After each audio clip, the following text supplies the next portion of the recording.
테슬라 입장에서는 굉장히 저는 긍정적으로 봐요. 도리어 네. 그게 진짜 요소라고 보고 있거든요. 진짜 전기차의 주요한 회사로 점차 맞습니다. 성장해 가고 있는 맞습니다. 것이다. 아마 앞으로 일자리 창출도 굉장히 큰 변화가 일어날 거고요. 네. 또 뭐 자율주행차 오게 되면 가장 혁신이 물류지 않습니까? 그렇죠. 굉장히 큰 변화가 일어나는데 아직은 뭐 레벨 2, 레벨 3 정도뿐이 되지 않는 불완전한 자율주행이지만은 속도가 빨라지고 있기 때문에요. 네. 아마 이걸 통해서 차별화된 특화된 모델들이 많이 나오니까 이게 바로 이제 모빌리티 먹거리의 굉장히 중요한 포인트라고 분명히 보고 네. 있습니다. 선생님께서 지금 얘기하신 것들을 한번 정리를 해보면 애플카 출연은 이제 나오는데 제가 들으면서 정리가 다 되는 게 결국은 세 군데 중에 하나겠구나.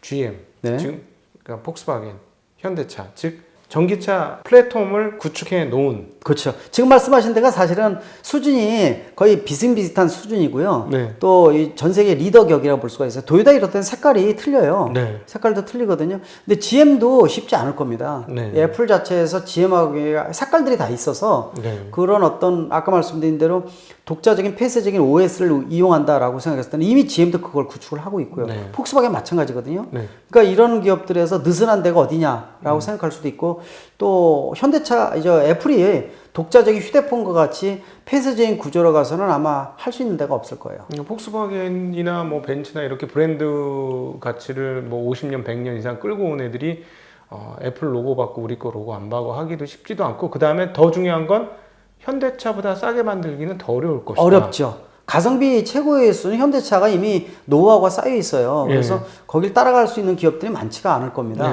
그래서 그런 것들과 총수의 어떤 마인드가 비슷한 개념도 있어야 되고 쿡하고 꼭지가 비슷한 부분이 아마 있을 겁니다. 그런 것들도 있고 또 예를 들어서 제가 보기에는 그래서 애플도 자기만의 주장을 하지는 않을 거예요. 모빌리티라는 특수성들이 있기 때문에 아이폰 같은 개념이 아니라 좀 더 코브랜드 형태. 그러니까 아까 그래서 그런 말씀드린 거예요. 애플 폭스콘 형식이 아니라 애플 현대 해서 수평 동등 관계가 그러니까 애플 현대 뭐 이런 식으로 맞습니다. 네. 예. 현 애플 뭐 이런 식으로 맞습니다. 그런 식으로 그래서 새로운 개념으로 나올 수도 있어요. 네. 그래서 예를 들어서 갉아먹인 그 사과 꼭지에다가 H자가 쏙 들어갈 수 있는 거고 담겨 있는 거죠 한 덩어리. 뭐 이런 그림이라든지 일단 코브랜드 형태도 생각할 수가 있고요.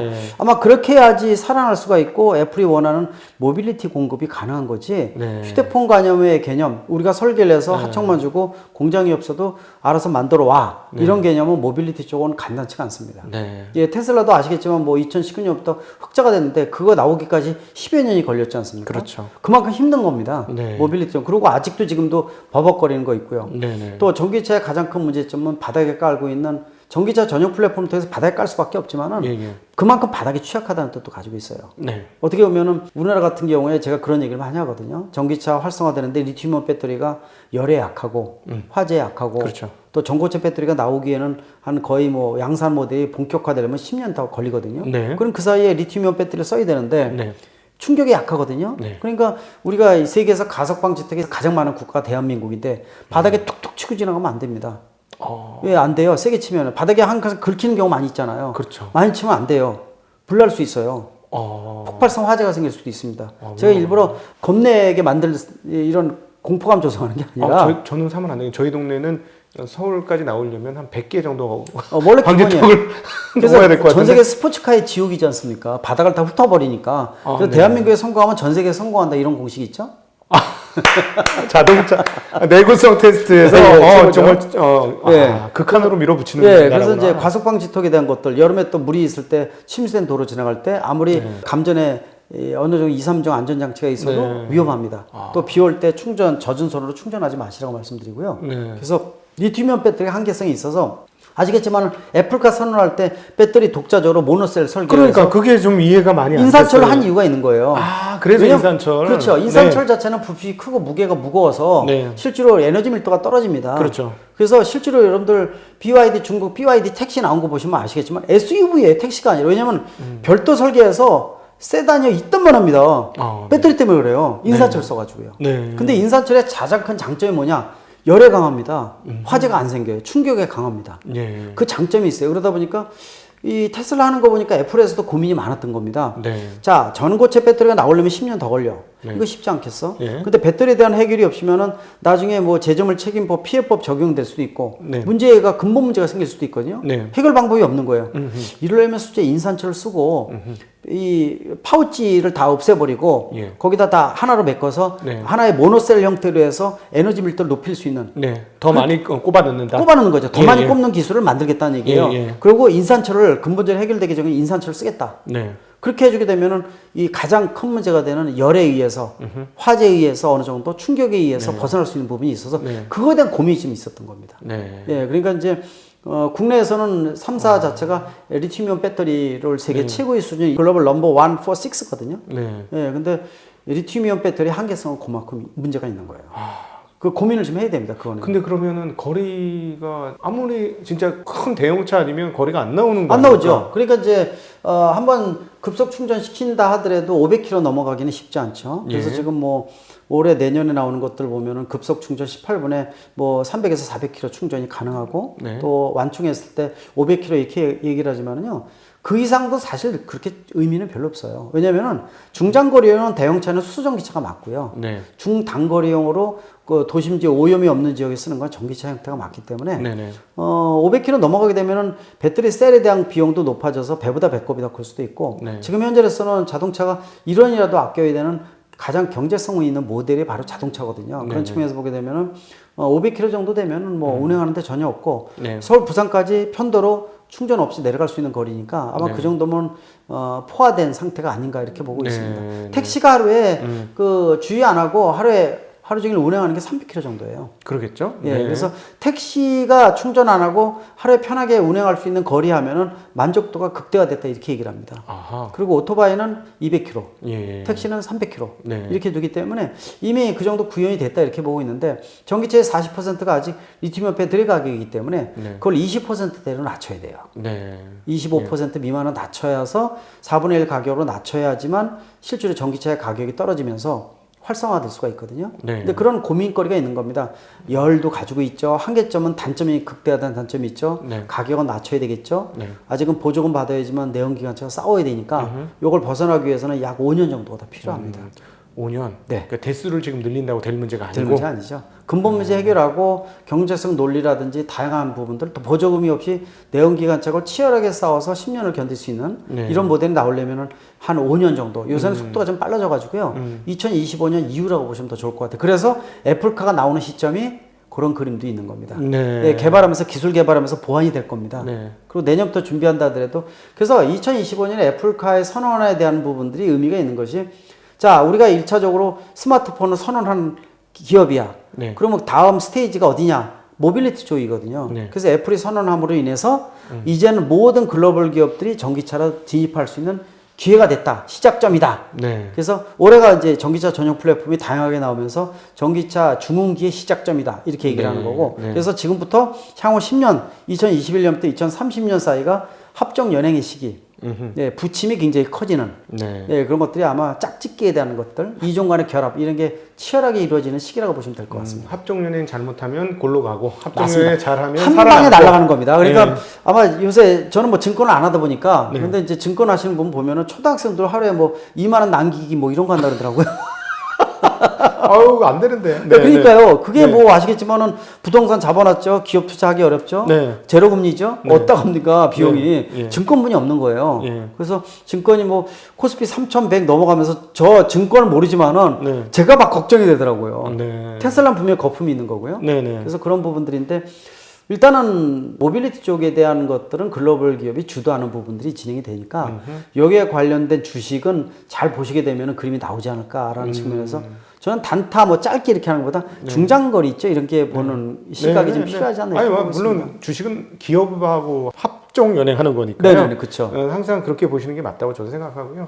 자, 이제 교수님 일단 한 차례 정리하고 다음 국면으로 넘어가야 될 것 같은데, 그러니까 분위기상으로는 애플이 협력할 수 있는 가장 전 세계적으로 유력한 자동차 회사는 1번이 현대차일 수밖에 없네요. 맞습니다. 지금은. 대상이 나올 수 있는 기업이 없어요. 네. 그러니까 이제 이 부분이 수면 위로 올라오면서 했는데 현대차가 왜 택일됐을까라고 생각하면은 애플이 이 자기네가 생각하는 그림을 그려줄 수 있는 기업이 없는 겁니다. 그렇죠. 그리고 자동차 제작사가 아니면 모빌리티라는 거는 접근하기는 굉장히 어려워요. 네. 사람이 탑승하고 있는 상태에서 사망사고 나면은요, 이 PL법, 제재물 책임법이라는 게 굉장히 무서워요. 네. 불안전한 제품을 팔았다는 것 자체가 네 죄를 네가 알렸다의 그림이거든요. 그래서 모빌리티는 굉장히 접근하기 어렵습니다. 네. 그래서 테슬라도 그 많은 시행착오 겪어서 왔는데 지금도 아직도 시행착오가 있거든요. 네. 그래서 상당히 고민거리가 많은 이런 데다 이렇게 보시면 좋을 것 같아요. 그런 측면에서 보면은 글로벌 자동차 제작사가 안전에는 전제 조건을 깔아놓고 시작을 하는 거기 때문에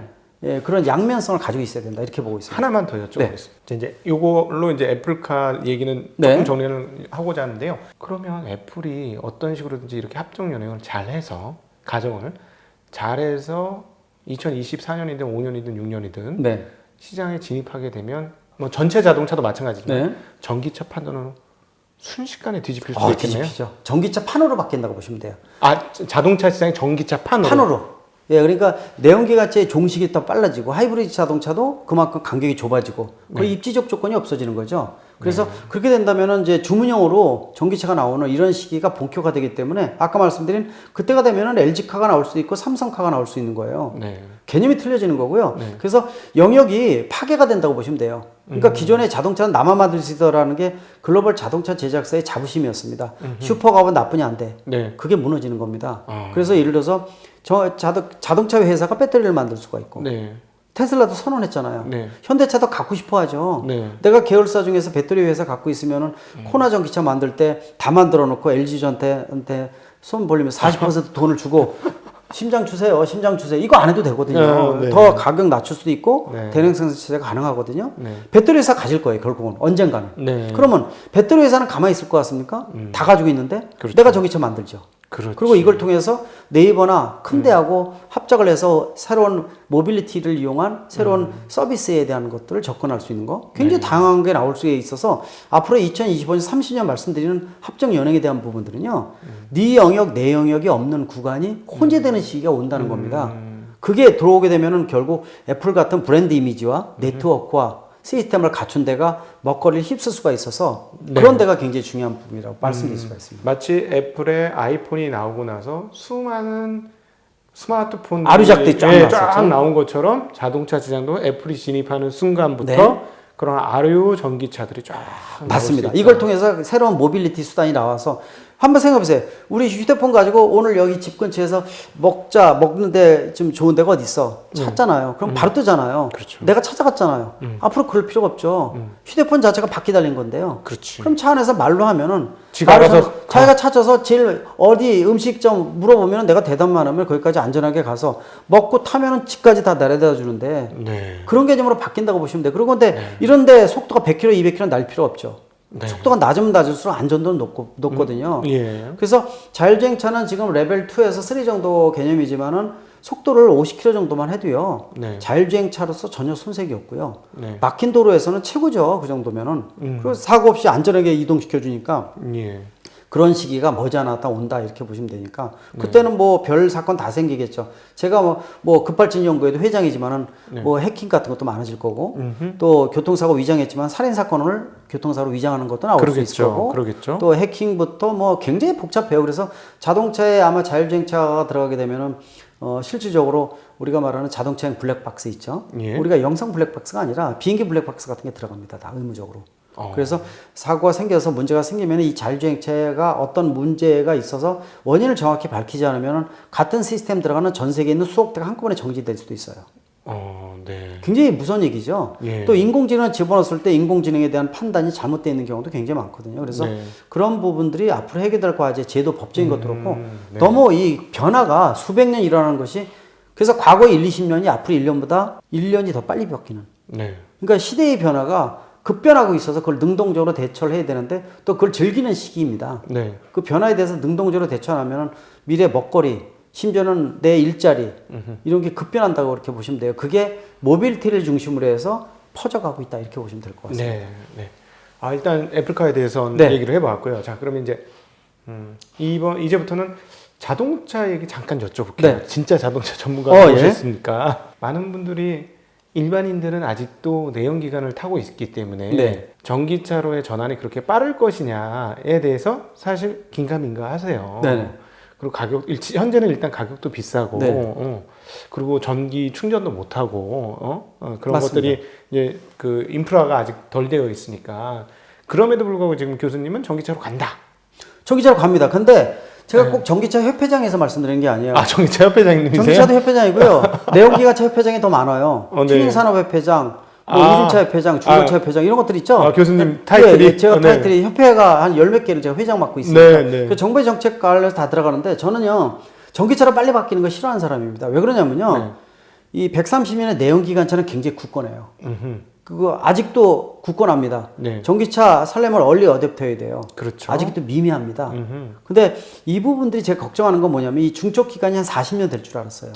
아, 이게 변화되는 슬슬 바뀌는 예. 그 총 기간이 한 40년 40년 걸려서 봐서 전기차로 전환된다. 뒤로 가게 되면 내연기차 거의 없어지고 친환경으로 완전히 대체되는 기간을 봤어요. 네. 그리고 차라는 게 한 번 사면 10년을 생각해서 사는 거기 때문에 그렇죠. 마음대로 부동산 나무로 큰 재산이거든요. 네. 쉬운 게 아닙니다. 근데 네.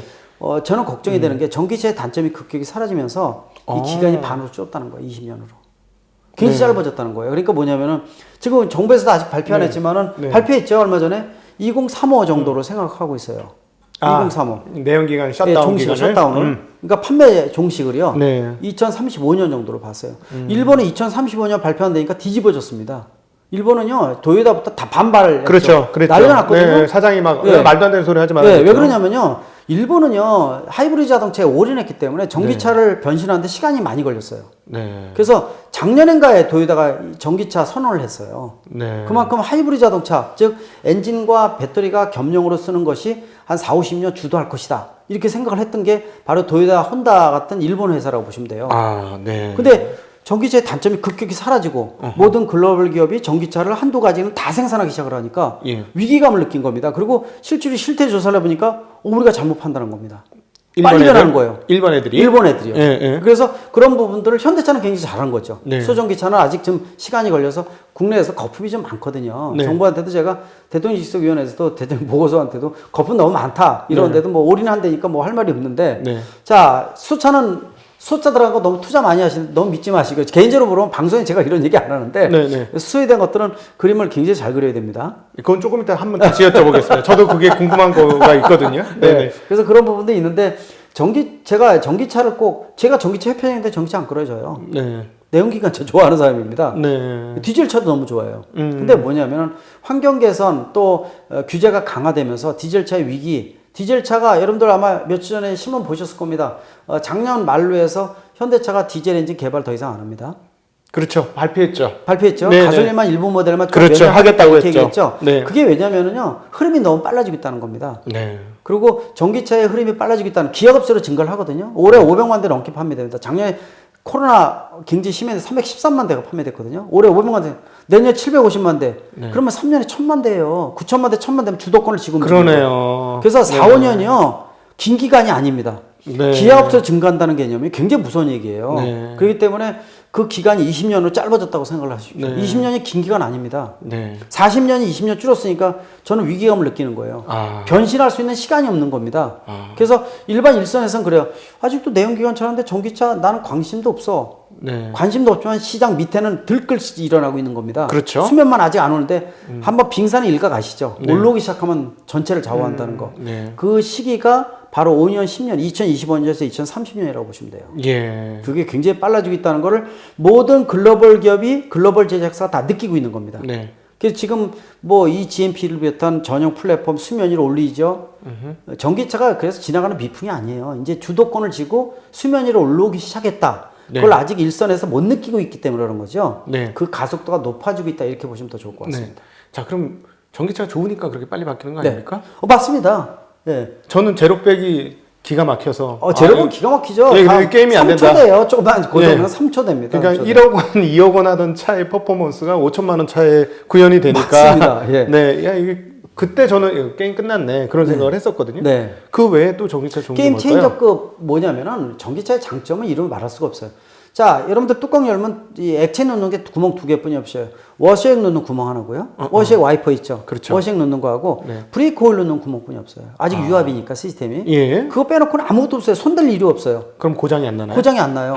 그래서 관리를 안 해도 돼요.